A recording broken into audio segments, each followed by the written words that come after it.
ನಿಯಮಗಳು ಬಹಳಷ್ಟು ನಿಯಮಗಳಿರ್ತದೆ. ಕಠೋರ ನಿಯಮವನ್ನು ಪಾಲಿಸುವಂತ ಒಂದು ತ್ಯಾಗಿಗಳು ಸನ್ಯಾಸಿಗಳು ಅಂದ್ರೆ ಅದು ದಿಗಂಬರ ಜೈನ ಮುನಿಗಳು ಅಂತ ಹೇಳಿ. ಅವ್ರಿಗೆ ಒಂದು ನಿಯಮ ಏನಿರುತ್ತೆ ಅಂತಂದ್ರೆ ಈ ಮಾಂಸವನ್ನು ನೇತಾಕಿರೋದು ಅಥವಾ ಒಂದು ಪಶುವಿನ ಹತ್ಯೆ ಆಗಿರ್ತಕ್ಕಂಥದ್ದು ಅದನ್ನ ಅವರು ನೋಡಿದ್ರೆ ಆ ದಿನ ಅವರು ಉಪವಾಸ ಮಾಡಬೇಕು. ಅಂತಹ ಒಂದು ನಿಯಮ ಏನು, ಆ ಮಾಂಸವನ್ನು ನೇತಾಕಿದ್ದ ನೋಡಿದ್ರೆ ಅಥವಾ ಮಾಂಸವನ್ನು ಅಥವಾ ಪಶುವಿನ ಹತ್ಯೆಯನ್ನು ಮಾಡಿದ್ದನ್ನ ನೋಡಿದ್ರೆ ಅವರು ಆ ದಿನ ಉಪವಾಸ ಇರಬೇಕು. ಹಾಗೆ ಒಂದು ಕ್ಷೇತ್ರಕ್ಕೆ ಯಾರಾದರೂ ಅತಿಥಿಗಳು ಬಂದಾಗ ನಾವೆಷ್ಟು ವೈಭವದಿಂದ ಅವರಿಗೆ, ಈಗ ನಮ್ಮ ಮನೆಗೆ ಯಾರಾದ್ರೂ ಅತಿಥಿಗಳು ಬಂದ್ರೆ ನಾವೆಷ್ಟು ಅವರಿಗೆ ವಿಜೃಂಭಣೆಯಿಂದ ಅಡುಗೆ ಮಾಡಿ ಅವರಿಗೆ ಖುಷಿ ಮಾಡಿ ಸಿಹಿ ಮಾಡಿ ತಿನ್ನಿಸ್ತೀವಿ, ಹೌದಾ? ಆದ್ರೆ ಈ ಕ್ಷೇತ್ರಕ್ಕೆ ಯಾರಾದ್ರು ಸನ್ಯಾಸಿಗಳು ಬಂದ್ರೆ ಆ ದಿನ ಅವ್ರ ಉಪವಾಸ. ಏನ ಕ್ಷೇತ್ರಕ್ಕೆ ಮಹಾನ್ ತ್ಯಾಗಿಗಳು ತಪಸ್ವಿಗಳು ಬಂದ್ರೆ ಆ ದಿನ ಅವ್ರು ಉಪವಾಸ ಮಾಡಿಸ್ಬೇಕು. ಯಾವ ದಾರಿಯಲ್ಲಿ ಬಂದ್ರು ಕೂಡ ಅದೇ ಎಲ್ಲ ನೋಡಿದ್ರು ಕೂಡ ಮೀನು, ಕೋಳಿ, ಕುರಿ ಎಲ್ಲ ಕಡೆ ನೇತಾಕಿರ್ತಾರೆ. ಅವ್ರು ಬಂದವರು ಆ ದಾರಿಯಲ್ಲಿ ನೋಡ್ತಾರೆ, ಬಂದವರು ಆ ದಿನ ಉಪವಾಸ. ಹಾಗೆ ನಾವು 2 ವರ್ಷದಿಂದ ಪಟ್ಟಾಭಿಷೇಕ ಆದಾಗಿಂದ ಎಷ್ಟು ಮುನಿಗಳು ಬಂದ್ರು ಆ ದಿನ ಅವರಿಗೆ ಉಪವಾಸ ಮಾಡಿಸಿದಂತ ದೋಷ ನಮ್ಮ ಮೇಲೆ ಬರ್ತಾ ಇದೆ. ಹಾಗಾಗಿ ಎಲ್ಲರೂ ಕೂಡ ಗ್ರಾಮಸ್ಥರು ಕೂಡ ಸ್ವಲ್ಪ ಅವರಿಗೆ ಸಹಕಾರ ಮಾಡಿಕೊಡ್ಬೇಕು. ಅವರು ಕೂಡ ಒಂದು ಸ್ವಲ್ಪ ತಿಳುವಳಿಕೆಯಿಂದ ಯೋಚನೆ ಮಾಡಿ, ನಮ್ಮ ಸ್ವಾಮೀಜಿಯವರು ಹಿಂದಿನ ದಿನಗಳು ಕೂಡ ಈ ವಿಚಾರವಾಗಿ ಬಹಳಷ್ಟು ಪರಿಶ್ರಮ ಪಟ್ಟಿದ್ರು. ನಮ್ಮ ರಾಜನಾಥ್ ಸಿಂಗ್ ಬಂದಿದ್ರು, ಆ ಸಂದರ್ಭದಲ್ಲಿ ಈ ಕ್ಷೇತ್ರವನ್ನು ಅಹಿಂಸಾ ಸ್ಥಳ ಅಂತ ಹೇಳಿ ಘೋಷಣೆ ಮಾಡಿಸ್ಬೇಕು ಅಂತ ಬಹಳ ಪ್ರಯತ್ನ ಪಟ್ಟಿದ್ರು. ಅದು ಆ ಸಂದರ್ಭದಲ್ಲಿ ಆಗಲಿಲ್ಲ. ಹಾಗಾಗಿ ಈಗ ಗ್ರಾಮಸ್ಥರು ಸ್ವಲ್ಪ ಅದಕ್ಕೆ ಸ್ವಲ್ಪ ಯೋಚನೆ ಮಾಡಿ ಅವರು ಸ್ವಲ್ಪ ಮುಂದೆ ಇಟ್ಕೊಂಡು ಅದನ್ನು ಸ್ವಲ್ಪ ಮೇನ್ ರೋಡಿನಲ್ಲಿ ಎಲ್ಲಿ ಮುಖ್ಯ ಎಂಟ್ರೆನ್ಸ್ ಇರ್ತದೆ, ಮೇನ್ ರೋಡ್ ಇರ್ತದೆ, ಅದನ್ನು ಬಿಟ್ಟು ಒಂದು ಸ್ವಲ್ಪ ಒಳಗಡೆ ಇಲ್ಲ. ಚಂದ್ರಾಯಪಟ್ಟಣದಿಂದ ಬರ್ತೀವ, ರಾಚನಹಳ್ಳಿ ಸರ್ಕಲ್ 4 ಕುರಿ ಕೋಳಿಗಳನ್ನು ನೇತಾಕಿರ್ತಾರೆ. ಅದೇ ರೀತಿಯಾಗಿ ನಾಗಾಯನಕೊಪ್ಪಲಿಂದ ಬರ್ತೀರಾ, ಅಲ್ಲೇ ಒಂದು 10-15 ಅಂಗಡಿಗಳಲ್ಲಿ ಕುರಿಗಳನ್ನು ನೇತಾಕಿಟ್ಟಿದ್ದಾರೆ. ಈಚೆ ದೇವೇಗೌಡ ಸರ್ಕಲ್ ಮೈಸೂರಿಂದ ಬರ್ತೀರಾ, ನಾಗಮಂಗಲದಿಂದ ಬರ್ತೀರಾ, ಅಲ್ಲೇ ಕುರಿ ಕೋಳಿಗಳಂತೂ ಲಾಟ್ ನೇತಾಕಿಟ್ಟಿರ್ತಾರೆ, ಹೌದಾ? ಇಂತಹ ಒಂದು ಪುಣ್ಯ ಕ್ಷೇತ್ರಕ್ಕೆ ಯಾಕಾಗಿ ಬರ್ತಾರೆ? ಕುರಿ ಕೋಳಿ ತಿನ್ನಕ್ಕೆ ಬರ್ತಾರ? ಕ್ಷೇತ್ರಕ್ಕೆ ಬರೋದು ಯಾಕಾಗಿ? ದರ್ಶನ ಮಾಡೋದು, ಬಾಹುಬಲಿ ಸ್ವಾಮಿ ದರ್ಶನ.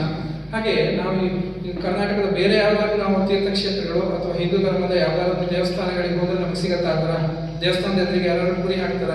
ಅದ್ರ ಶ್ರವಣ ಬೆಳಗೊಳದಲ್ಲಿ ಯಾಕೆ? ಅಹಿಂಸೆಯನ್ನು ಸಾರದಂತ ಬಾಹುಬಲಿ ಅವರ ಕ್ಷೇತ್ರದಲ್ಲೇ ಒಂದು ಹೆಜ್ಜೆ, ಒಂದು 10 ಹೆಜ್ಜೆ ಇಟ್ಟರೆ ನಮಗೆ ಒಂದೊಂದು ಕೋಳಿ ಅಂಗಡಿ, ಕುರಿ ಅಂಗಡಿಗಳು ಸಿಗ್ತದೆ.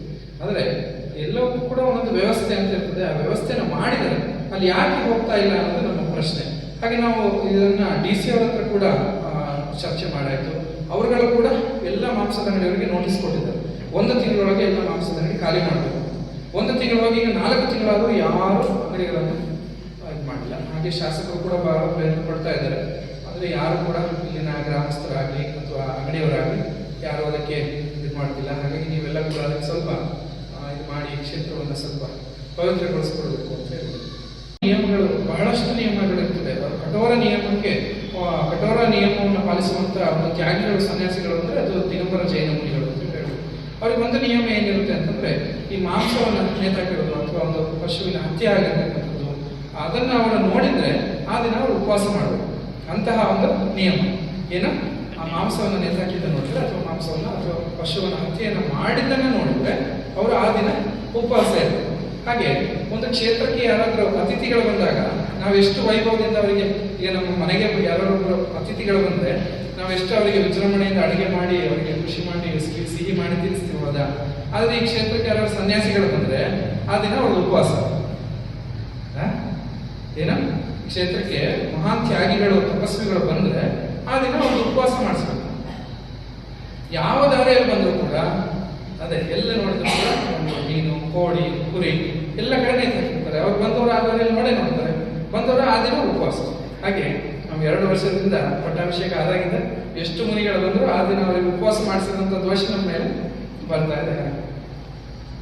ಹಾಗಾಗಿ ಎಲ್ಲರೂ ಕೂಡ ಗ್ರಾಮಸ್ಥರು ಕೂಡ ಸ್ವಲ್ಪ ಅವರಿಗೆ ಸಹಕಾರ ಮಾಡಿಕೊಡ್ಬೇಕು. ಅವರು ಕೂಡ ಒಂದು ಸ್ವಲ್ಪ ತಿಳುವಳಿಕೆಯಿಂದ ಯೋಚನೆ ಮಾಡಿ, ನಮ್ಮ ಸ್ವಾಮೀಜಿಯವರು ಹಿಂದಿನ ದಿನಗಳು ಕೂಡ ಈ ವಿಚಾರವಾಗಿ ಬಹಳಷ್ಟು ಪರಿಶ್ರಮ ಪಟ್ಟಿದ್ರು. ನಮ್ಮ ರಾಜನಾಥ್ ಸಿಂಗ್ ಬಂದಿದ್ರು, ಆ ಸಂದರ್ಭದಲ್ಲಿ ಈ ಕ್ಷೇತ್ರವನ್ನು ಅಹಿಂಸಾ ಸ್ಥಳ ಅಂತ ಹೇಳಿ ಘೋಷಣೆ ಮಾಡಿಸ್ಬೇಕು ಅಂತ ಬಹಳ ಪ್ರಯತ್ನ ಪಟ್ಟಿದ್ರು. ಅದು ಆ ಸಂದರ್ಭದಲ್ಲಿ ಆಗಲಿಲ್ಲ. ಹಾಗಾಗಿ ಈಗ ಗ್ರಾಮಸ್ಥರು ಸ್ವಲ್ಪ ಅದಕ್ಕೆ ಸ್ವಲ್ಪ ಯೋಚನೆ ಮಾಡಿ ಅವರು ಸ್ವಲ್ಪ ಮುಂದೆ ಇಟ್ಕೊಂಡು ಅದನ್ನು ಸ್ವಲ್ಪ ಮೇನ್ ರೋಡಿನಲ್ಲಿ ಎಲ್ಲಿ ಮುಖ್ಯ ಎಂಟ್ರೆನ್ಸ್ ಇರ್ತದೆ, ಮೇನ್ ರೋಡ್ ಇರ್ತದೆ, ಅದನ್ನು ಬಿಟ್ಟು ಒಂದು ಸ್ವಲ್ಪ ಒಳಗಡೆ ಇಲ್ಲ. ಚಂದ್ರಾಯಪಟ್ಟಣದಿಂದ ಬರ್ತೀವ, ರಾಚನಹಳ್ಳಿ ಸರ್ಕಲ್ 4 ಕುರಿ ಕೋಳಿಗಳನ್ನು ನೇತಾಕಿರ್ತಾರೆ. ಅದೇ ರೀತಿಯಾಗಿ ನಾಗಾಯನಕೊಪ್ಪಲಿಂದ ಬರ್ತೀರಾ, ಅಲ್ಲೇ ಒಂದು 10-15 ಅಂಗಡಿಗಳಲ್ಲಿ ಕುರಿಗಳನ್ನು ನೇತಾಕಿಟ್ಟಿದ್ದಾರೆ. ಈಚೆ ದೇವೇಗೌಡ ಸರ್ಕಲ್ ಮೈಸೂರಿಂದ ಬರ್ತೀರಾ, ನಾಗಮಂಗಲದಿಂದ ಬರ್ತೀರಾ, ಅಲ್ಲೇ ಕುರಿ ಕೋಳಿಗಳಂತೂ ಲಾಟ್ ನೇತಾಕಿಟ್ಟಿರ್ತಾರೆ. ಹೌದಾ? ಇಂತಹ ಒಂದು ಪುಣ್ಯ ಕ್ಷೇತ್ರಕ್ಕೆ ಯಾಕಾಗಿ ಬರ್ತಾರೆ? ಕುರಿ ಕೋಳಿ ತಿನ್ನಕ್ಕೆ ಬರ್ತಾರಾ? ಕ್ಷೇತ್ರಕ್ಕೆ ಬರೋದು ಯಾಕಾಗಿ? ದರ್ಶನ ಮಾಡೋದು, ಬಾಹುಬಲಿ ಸ್ವಾಮಿ ದರ್ಶನ. ಹಾಗೆ ನಾವು ಈ ಕರ್ನಾಟಕದ ಬೇರೆ ಯಾವ್ದಾದ್ರು ನಾವು ತೀರ್ಥಕ್ಷೇತ್ರಗಳು ಅಥವಾ ಹಿಂದೂ ಧರ್ಮದ ಯಾವ್ದಾದ್ರು ದೇವಸ್ಥಾನಗಳಿಗೆ ಹೋದ್ರೆ ನಮ್ಗೆ ಸಿಗತ್ತಾ? ಆ ದೇವಸ್ಥಾನದ ಎದುರಿಗೆ ಯಾರು ಕುರಿ ಹಾಕ್ತಾರ? ಆದ್ರೆ ಶ್ರವಣ ಬೆಳಗೊಳದಲ್ಲಿ ಯಾಕೆ ಹೀಗೆ? ಅಹಿಂಸೆಯನ್ನು ಸಾರಿದಂತ ಬಾಹುಬಲಿ ಅವರ ಕ್ಷೇತ್ರದಲ್ಲೇ ಒಂದು ಹೆಜ್ಜೆ, 10 ಹೆಜ್ಜೆ ಇಟ್ಟರೆ ನಮಗೆ ಒಂದೊಂದು ಕೋಳಿ ಅಂಗಡಿ, ಕುರಿ ಅಂಗಡಿಗಳು ಸಿಗ್ತದೆ. ಆದರೆ ಎಲ್ಲವೂ ಕೂಡ ಒಂದೊಂದು ವ್ಯವಸ್ಥೆ ಅಂತ ಇರ್ತದೆ. ಆ ವ್ಯವಸ್ಥೆನ ಮಾಡಿದರೆ ಅಲ್ಲಿ ಯಾಕೆ ಹೋಗ್ತಾ ಇಲ್ಲ ಅನ್ನೋದು ನಮ್ಮ ಪ್ರಶ್ನೆ. ಹಾಗೆ ನಾವು ಇದನ್ನ DC ಅವರ ಹತ್ರ ಕೂಡ ಚರ್ಚೆ ಮಾಡಾಯಿತು. ಅವರುಗಳು ಕೂಡ ಎಲ್ಲ ಮಾಂಸದ ಅಂಗಡಿಯವರಿಗೆ ನೋಟಿಸ್ ಕೊಟ್ಟಿದ್ದಾರೆ. 1 ತಿಂಗಳೊಳಗೆ ಎಲ್ಲ ಮಾಂಸದ ಅಂಗಡಿ ಖಾಲಿ ಮಾಡಬೇಕು. 1 ತಿಂಗಳೊಳಗೆ ಈಗ 4 ತಿಂಗಳಾದರೂ ಯಾರು ಅಂಗಡಿಗಳನ್ನು ಇದು ಮಾಡಿಲ್ಲ. ಹಾಗೆ ಶಾಸಕರು ಕೂಡ ಬಹಳ ಪ್ರಯತ್ನ ಪಡ್ತಾ ಇದ್ದಾರೆ. ಆದರೆ ಯಾರು ಕೂಡ ಇಲ್ಲಿನ ಗ್ರಾಮಸ್ಥರಾಗಲಿ ಅಥವಾ ಅಂಗಡಿಯವರಾಗಲಿ ಯಾರು ಅದಕ್ಕೆ ಇದು ಮಾಡ್ತಿಲ್ಲ. ಹಾಗಾಗಿ ನೀವೆಲ್ಲ ಕೂಡ ಅದಕ್ಕೆ ಸ್ವಲ್ಪ ಇದು ಮಾಡಿ ಕ್ಷೇತ್ರವನ್ನು ಸ್ವಲ್ಪ ಪವಿತ್ರಗೊಳಿಸ್ಕೊಡ್ಬೇಕು ಅಂತ ಹೇಳಿ. ನಿಯಮಗಳು, ಬಹಳಷ್ಟು ನಿಯಮಗಳಿರ್ತದೆ. ಕಠೋರ ನಿಯಮವನ್ನು ಪಾಲಿಸುವಂತ ಒಂದು ತ್ಯಾಗಿಗಳು, ಸನ್ಯಾಸಿಗಳು ಅಂದ್ರೆ ಅದು ದಿಗಂಬರ ಜೈನ ಮುನಿಗಳು ಅಂತ ಹೇಳಿ. ಅವ್ರಿಗೆ ಒಂದು ನಿಯಮ ಏನಿರುತ್ತೆ ಅಂತಂದ್ರೆ, ಈ ಮಾಂಸವನ್ನು ನೇತಾಕಿರೋದು ಅಥವಾ ಒಂದು ಪಶುವಿನ ಹತ್ಯೆ ಆಗಿರ್ತಕ್ಕಂಥದ್ದು ಅದನ್ನ ಅವರು ನೋಡಿದ್ರೆ ಆ ದಿನ ಅವರು ಉಪವಾಸ ಮಾಡಬೇಕು.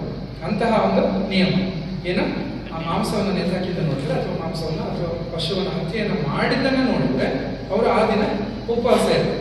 ಹಾಗೆ ಒಂದು ಕ್ಷೇತ್ರಕ್ಕೆ ಯಾರಾದರೂ ಅತಿಥಿಗಳು ಬಂದಾಗ ನಾವೆಷ್ಟು ವೈಭವದಿಂದ ಅವರಿಗೆ, ಈಗ ನಮ್ಮ ಮನೆಗೆ ಯಾರಾದ್ರೂ ಅತಿಥಿಗಳು ಬಂದ್ರೆ ನಾವೆಷ್ಟು ಅವರಿಗೆ ವಿಜೃಂಭಣೆಯಿಂದ ಅಡುಗೆ ಮಾಡಿ ಅವರಿಗೆ ಖುಷಿ ಮಾಡಿ ಸಿಹಿ ಮಾಡಿ ತಿನ್ನಿಸ್ತಿರ್ಬೋದ. ಆದ್ರೆ ಈ ಕ್ಷೇತ್ರಕ್ಕೆ ಯಾರಾದ್ರು ಸನ್ಯಾಸಿಗಳು ಬಂದ್ರೆ ಆ ದಿನ ಅವ್ರ ಉಪವಾಸ. ಏನ ಕ್ಷೇತ್ರಕ್ಕೆ ಮಹಾನ್ ತ್ಯಾಗಿಗಳು, ತಪಸ್ವಿಗಳು ಬಂದ್ರೆ ಆ ದಿನ ಅವ್ರು ಉಪವಾಸ ಮಾಡಿಸ್ಬೇಕು. ಯಾವ ದಾರಿಯಲ್ಲಿ ಬಂದ್ರು ಕೂಡ ಅದೇ, ಎಲ್ಲ ನೋಡಿದ್ರು ಕೂಡ ಮೀನು, ಕೋಳಿ, ಕುರಿ ಎಲ್ಲ ಕಡೆ ನೇತಾಕಿರ್ತಾರೆ. ಅವ್ರು ಬಂದವರು ಆ ದಾರಿಯಲ್ಲಿ ನೋಡ್ತಾರೆ, ಬಂದವರು ಆ ದಿನ ಉಪವಾಸ. ಹಾಗೆ ನಾವು 2 ವರ್ಷದಿಂದ ಪಟ್ಟಾಭಿಷೇಕ ಆದಾಗಿಂದ ಎಷ್ಟು ಮುನಿಗಳು ಬಂದ್ರು ಆ ದಿನ ಅವರಿಗೆ ಉಪವಾಸ ಮಾಡಿಸಿದಂತ ದೋಷ ನಮ್ಮ ಮೇಲೆ ಬರ್ತಾ ಇದೆ. ಹಾಗಾಗಿ ಎಲ್ಲರೂ ಕೂಡ ಗ್ರಾಮಸ್ಥರು ಕೂಡ ಸ್ವಲ್ಪ ಅವರಿಗೆ ಸಹಕಾರ ಮಾಡಿಕೊಡ್ಬೇಕು. ಅವರು ಕೂಡ ಒಂದು ಸ್ವಲ್ಪ ತಿಳುವಳಿಕೆಯಿಂದ ಯೋಚನೆ ಮಾಡಿ, ನಮ್ಮ ಸ್ವಾಮೀಜಿಯವರು ಹಿಂದಿನ ದಿನಗಳು ಕೂಡ ಈ ವಿಚಾರವಾಗಿ ಬಹಳಷ್ಟು ಪರಿಶ್ರಮ ಪಟ್ಟಿದ್ರು. ನಮ್ಮ ರಾಜನಾಥ್ ಸಿಂಗ್ ಬಂದಿದ್ರು. ಆ ಸಂದರ್ಭದಲ್ಲಿ ಈ ಕ್ಷೇತ್ರವನ್ನು ಅಹಿಂಸಾ ಸ್ಥಳ ಅಂತ ಹೇಳಿ ಘೋಷಣೆ ಮಾಡಿಸ್ಬೇಕು ಬಹಳ ಪ್ರಯತ್ನ ಪಟ್ಟಿದ್ರು. ಆ ಸಂದರ್ಭದಲ್ಲಿ ಆಗಲಿಲ್ಲ. ಹಾಗಾಗಿ ಈಗ ಗ್ರಾಮಸ್ಥರು ಸ್ವಲ್ಪ ಅದಕ್ಕೆ ಸ್ವಲ್ಪ ಯೋಚನೆ ಮಾಡಿ ಅವರು ಸ್ವಲ್ಪ ಬುದ್ಧಿ ಇಟ್ಕೊಂಡು ಅದನ್ನು ಸ್ವಲ್ಪ ಮೇನ್ ರೋಡಿನಲ್ಲಿ, ಎಲ್ಲಿ ಮುಖ್ಯ ಎಂಟ್ರೆನ್ಸ್ ಇರ್ತದೆ, ಮೇನ್ ರೋಡ್ ಇರ್ತದೆ, ಅದನ್ನು ಬಿಟ್ಟು ಒಂದು ಸ್ವಲ್ಪ ಒಳಗಡೆ ಎಲ್ಲಾದರೂ ಚಂದ್ರಾಯಪಟ್ಟಣದಿಂದ ಬರ್ತೀವ, ರಾಚನಹಳ್ಳಿ ಸರ್ಕಲ್ 4 ಕುರಿ ಕೋಳಿಗಳನ್ನು ನೇತಾಕಿರ್ತಾರೆ. ಅದೇ ರೀತಿಯಾಗಿ ನಾಗಾಯನಕೊಪ್ಪಲಿಂದ ಬರ್ತೀರಾ, ಅಲ್ಲೇ ಒಂದು 10-15 ಅಂಗಡಿಗಳಲ್ಲಿ ಕುರಿಗಳನ್ನು ನೇತಾಕಿಟ್ಟಿದ್ದಾರೆ. ಈಚೆ ದೇವೇಗೌಡ ಸರ್ಕಲ್ ಮೈಸೂರಿಂದ ಬರ್ತೀರಾ, ನಾಗಮಂಗಲದಿಂದ ಬರ್ತೀರಾ, ಅಲ್ಲೇ ಕುರಿ ಕೋಳಿಗಳಂತೂ ಲಾಟ್ ನೇತಾಕಿಟ್ಟಿರ್ತಾರೆ. ಹೌದಾ? ಇಂತಹ ಒಂದು ಪುಣ್ಯ ಕ್ಷೇತ್ರಕ್ಕೆ ಯಾಕಾಗಿ ಬರ್ತಾರೆ? ಕುರಿ ಕೋಳಿ ತಿನ್ನಕ್ಕೆ ಬರ್ತಾರಾ? ಕ್ಷೇತ್ರಕ್ಕೆ ಬರೋದು ಯಾಕಾಗಿ? ದರ್ಶನ ಮಾಡೋದು, ಬಾಹುಬಲಿ ಸ್ವಾಮಿ ದರ್ಶನ. ಹಾಗೆ ನಾವು ಈ ಕರ್ನಾಟಕದ ಬೇರೆ ಯಾವ್ದಾದ್ರು ನಾವು ತೀರ್ಥಕ್ಷೇತ್ರಗಳು ಅಥವಾ ಹಿಂದೂ ಧರ್ಮದ ಯಾವ್ದಾದ್ರು ದೇವಸ್ಥಾನಗಳಿಗೆ ಹೋದ್ರೆ ನಮ್ಗೆ ಸಿಗತ್ತಾ? ಆ ದೇವಸ್ಥಾನದ ಎದುರಿಗೆ ಯಾರು ಕುರಿ ಹಾಕ್ತಾರ? ಆದ್ರೆ ಶ್ರವಣ ಬೆಳಗೊಳದಲ್ಲಿ ಯಾಕೆ ಹೀಗೆ? ಅಹಿಂಸೆಯನ್ನು ಸಾರಿದಂತ ಬಾಹುಬಲಿ ಅವರ ಕ್ಷೇತ್ರದಲ್ಲೇ ಒಂದು ಹೆಜ್ಜೆ, 10 ಹೆಜ್ಜೆ ಇಟ್ಟರೆ ನಮಗೆ ಒಂದೊಂದು ಕೋಳಿ ಅಂಗಡಿ, ಕುರಿ ಅಂಗಡಿಗಳು ಸಿಗ್ತದೆ. ಆದರೆ ಎಲ್ಲವೂ ಕೂಡ ಒಂದೊಂದು ವ್ಯವಸ್ಥೆ ಅಂತ ಇರ್ತದೆ. ಆ ವ್ಯವಸ್ಥೆನ ಮಾಡಿದರೆ ಅಲ್ಲಿ ಯಾಕೆ ಹೋಗ್ತಾ ಇಲ್ಲ ಅನ್ನೋದು ನಮ್ಮ ಪ್ರಶ್ನೆ. ಹಾಗೆ ನಾವು ಇದನ್ನ DC ಅವರ ಹತ್ರ ಕೂಡ ಚರ್ಚೆ ಮಾಡಾಯಿತು. ಅವರುಗಳು ಕೂಡ ಎಲ್ಲ ಮಾಂಸದ ಅಂಗಡಿಯವರಿಗೆ ನೋಟಿಸ್ ಕೊಟ್ಟಿದ್ದಾರೆ. 1 ತಿಂಗಳೊಳಗೆ ಎಲ್ಲ ಮಾಂಸದ ಅಂಗಡಿ ಖಾಲಿ ಮಾಡಬೇಕು. 1 ತಿಂಗಳೊಳಗೆ ಈಗ 4 ತಿಂಗಳಾದರೂ ಯಾರು ಅಂಗಡಿಗಳನ್ನು ಇದು ಮಾಡಿಲ್ಲ. ಹಾಗೆ ಶಾಸಕರು ಕೂಡ ಬಹಳ ಪ್ರಯತ್ನ ಪಡ್ತಾ ಇದ್ದಾರೆ. ಆದರೆ ಯಾರು ಕೂಡ ಇಲ್ಲಿನ ಗ್ರಾಮಸ್ಥರಾಗಲಿ ಅಥವಾ ಅಂಗಡಿಯವರಾಗಲಿ ಯಾರು ಅದಕ್ಕೆ ಇದು ಮಾಡ್ತಿಲ್ಲ. ಹಾಗಾಗಿ ನೀವೆಲ್ಲ ಕೂಡ ಅದಕ್ಕೆ ಸ್ವಲ್ಪ ಇದು ಮಾಡಿ ಕ್ಷೇತ್ರವನ್ನು ಸ್ವಲ್ಪ ಪವಿತ್ರಗೊಳಿಸ್ಕೊಡ್ಬೇಕು ಅಂತ ಹೇಳಿ.